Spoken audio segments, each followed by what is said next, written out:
processuais, inclusive depois o recurso todo perante essa corte, nesse caso, e me parece, portanto, que a aplicação, a crítica dessa jurisprudência do Tribunal Superior Eleitoral pode trazer problemas sérios nesse caso. Até porque eu gostaria de lembrar ao Tribunal que essa decisão proferida no recurso de expedição de diploma RCB 703, você pode dizer, senhor presidente, que foi uma decisão de uma jurisprudência fatiada do Tribunal Superior Eleitoral. Por quê? Porque ele foi criando decisões ao longo desse processo, questão de ordem, questão preliminar, e publicava, mas o processo continuava. Na verdade, o caso, eu tenho o caso em mãos aqui, o caso só foi definido de forma final pelo Tribunal Superior Eleitoral em maio de 2009, sessão de 28 de 5 de 2009. E é interessante notar, senhor relator, senhores juízes, que o próprio relator, ministro Félix Fischer, no item 4 do seu voto, fala da preliminar decadência do juizamento do RCB em razão de não ter sido requerida na primeira oportunidade a citação do discurso a ser necessário. Quer dizer, o próprio Tribunal Regional, o próprio Tribunal Superior Eleitoral reapreciou essa matéria quando? No julgamento final desse famoso e famigerado recurso contra a diplomação, recurso por expedição de diploma 703 lá de Santa Catarina. Eu insisto nisso, quer dizer, embora é verdade que a jurisprudência do Tribunal Superior Eleitoral tenha falado, não, a decisão foi em 2008, mas é importante observar esse aspecto. O próprio relator, item 4 do seu voto na decisão final do Tribunal Superior Eleitoral, falou expressamente da preliminar decadência sobre essa questão da citação da vice. Essa matéria, portanto, foi devolvida pelo tribunal, porque está no voto de sua excelência o relator, em 28 de maio de 2009. Eu queria registrar esse aspecto, porque eu atendo ao parecer da Procuradoria Regional para afastar essa questão envolvendo a preliminar decadência por conta da falta de citação da vice. No mais, senhor presidente, eu também acho, compartilho com o que disse um dos advogados, que não tem santo nessa história. Eu também acho que talvez algumas pessoas em Taubaté saibam de fato o que aconteceu nesse caso. O problema é que a Corte, a Procuradoria Regional da República, tem o único embasamento para decidir essa questão. É o que está na prova do processo. É essa única forma, de forma racional, de forma motivada, que é possível tomar uma decisão judicial. E o que a Procuradoria vê nesse processo? Uma testemunha, dona Zanalia Angélica de Carvalho Silva Leite, que não era inimiga do prefeito municipal à época. Ao contrário, era funcionário do gabinete, Sua Excelência, ou então o prefeito eleito da cidade de Taubaté. Disse que realmente recebeu um contato do prefeito pedindo para que ela conseguisse recibos do PTM, sem dizer a destinação dos valores. Em seguida, senhor presidente, senhor relator, entra na história, e eu digo na história, mas isso aqui são depoimentos prestados em juízo sobre crime contraditório. O Fernando Gili Torres, que realmente afirma exatamente o que disse o doutor advogado da tribuna, que o prefeito havia pedido, o candidato a prefeito, havia pedido para que ele resolvesse uma questão envolvendo dinheiro, troca de dinheiro, de cheques recebidos por conta de doação feita em campanha eleitoral. E, de fato, o Fernando Gili afirma que não faria, mas que arruma uma terceira pessoa, Luciene, que afirma receber 3 cheques de 20 mil reais, não é um cheque de 60 mil reais, mas 3 cheques de 20 mil reais, emitidos, senhores juízes, pela Agra Empreendimentos, isso está nos autos. Sua Excelência, o juiz de primeiro grau, pede uma requisição à Caixa Econômica Federal que confirma os depósitos, há um microfilme nos autos.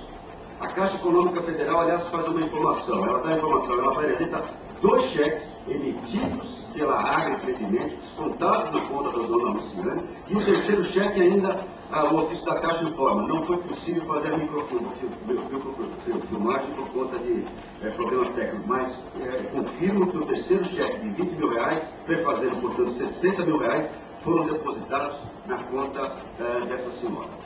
Ao saque do dinheiro, isso é informado pela senhora Luciene, que diz que entregou esse dinheiro em valores menores ao seu prefeito numa churrascaria em Taubaté.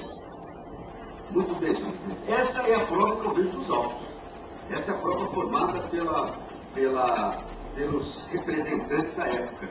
E o que chama atenção nesse processo, senhores juízes, é que há uma alegação da defesa ao longo do processo que houve um conluio entre as partes para prejudicar o prefeito municipal. Mas ficou nessa alegação. Não há prova no processo. O processo não possui essa prova.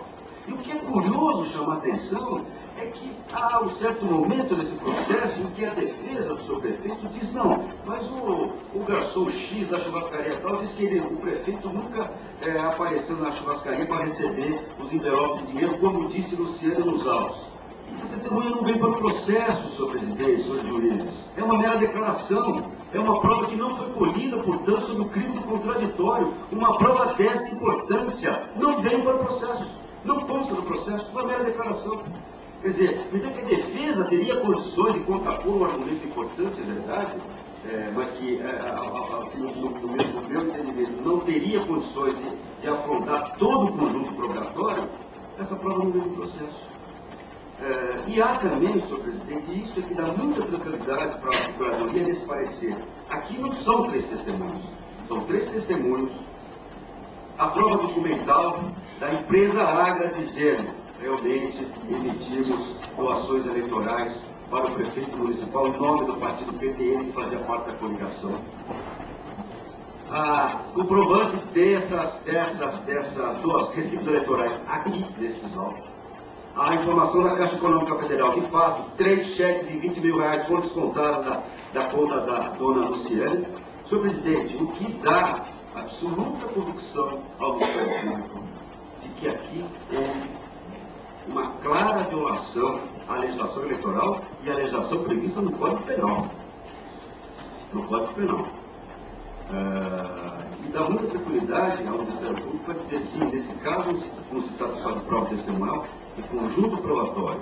Provas, portanto, concordantes no sentido de se confirmar a corretíssima decisão de primeira instância do juiz eleitoral Taubaté, no qual a Procuradoria aguarda sua confirmação. Muito obrigado.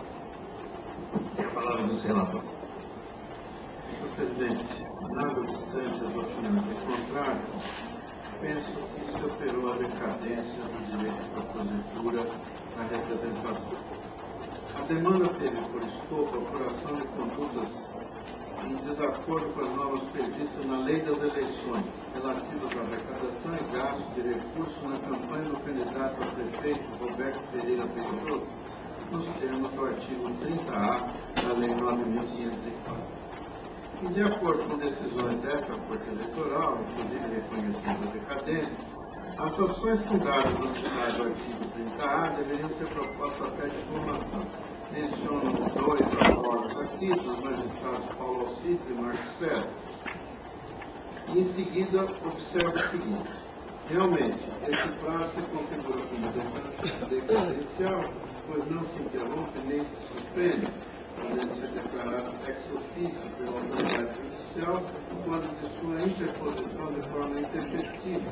Isto é uma passagem no livro de Carlos Maia da Silva Veloso e Weber Valber de Moraga, Início de Direito Eleitoral, página 278. Importante frisar que, com alteração legislativa, a qual deu nova redação ao artigo 30A da Lei 9.504, estabelecendo agora o termo ad quem de 15 dias da diplomação,